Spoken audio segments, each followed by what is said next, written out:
What's up friends, cheers and welcome to this video. Today I have with me the newest camera from the company DJI. We are talking about the new DJI Osmo Action 3.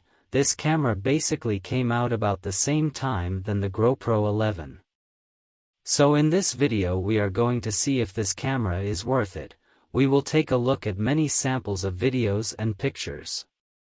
We will talk about specs, price, and who knows, maybe you can consider this camera first instead of the Gopro 11 and save some money. So let's get started. In terms of the physical appearance, I have to say that I like it better than a Gopro. It feels a little more robust and with more weight to it. In the front of the camera we have a touch screen. On the top part we find the button to start and stop videos or pictures along with a microphone. On the right side of the camera we have access to the battery and SD card. On the opposite side we have the USB Type-C port and the power button. And last, on the bottom side of the camera we have now magnetic ports, so you can attach the camera to different mounts. The camera turns on super quick and the front screen gives you the option to be unlocked, so you can control all kind of settings from there instead of having to flip the camera around and do it from the rear screen. There you go Gopro, pay attention and add this feature on your next camera. The maximum video resolution is 4K 60 FPS and it supports multiple frame rates such as 24 frames per second, 25, 30, 48, 60, 100 and up to 120 frames per second for an incredible slow-motion videos. You can also record in 4:3 aspect ratio or 16:9. There are also multiple combinations of resolutions in 2.7K as well as 1080p. The touch screen responds very good. You can click on photo or video mode as well as the other options such as time-lapse, etc. You can also change the field of view, which offers 3 different views. We have standard view, wide and ultra-wide.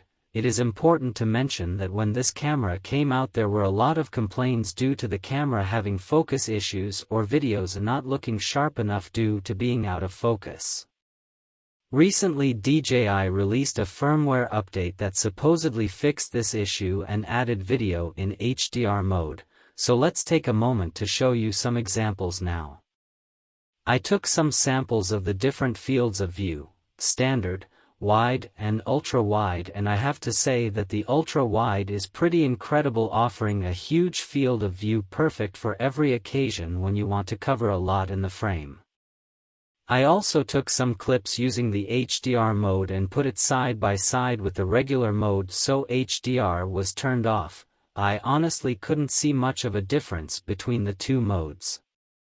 However, the day was cloudy, so it is possible that the HDR mode works better in sunny days. I also tested the camera taking pictures as well as videos in low light and night time, so you can see some samples of that. But let me take a moment to tell you about the price.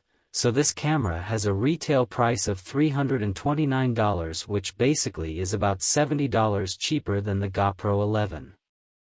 One thing that I find a little controversial is the new magnetic way to mount the attachments to the camera. It is fast and secure. I just don't know in terms of compatibility with existing accessories if this could be an issue. But at the same time I'm not a fan either of the screwing mechanism that Gopro uses. My opinion in general after testing this camera is that in terms of photography it is not as good as the Gopro. This camera doesn't have a dedicated night mode for photos or night lapse, but also doesn't let you have manual controls over sharpness neither for video of photos.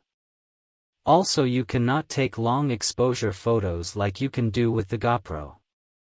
One good thing that was added on the last software update was the ability to take 10-bit color videos. In general, I would say that the camera does a very good job taking videos and pictures, as well as great job with HDR during video recording and exposing photos correctly. The camera offers 2 color profiles. One is flat and the other is more vivid or colorful. The battery is actually very good and in fact lasts longer than the Gopro battery. So to wrap things up, this camera offers video up to 4K 60 while the GoPro records in up to 5.3K 60 frames per second. The camera doesn't offer night mode, and with the GoPro you get a dedicated night mode for pictures and night lapse as well as stars trail and other options. So why would you consider this camera over the GoPro 11? Well, basically the price and a touch front screen.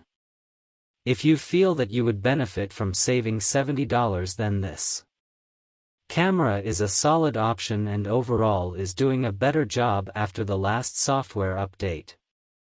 But with all that said, would prefer to recommend you the GoPro 11 and pay an extra $70 if you want more options as well as more video resolutions and overall better picture quality.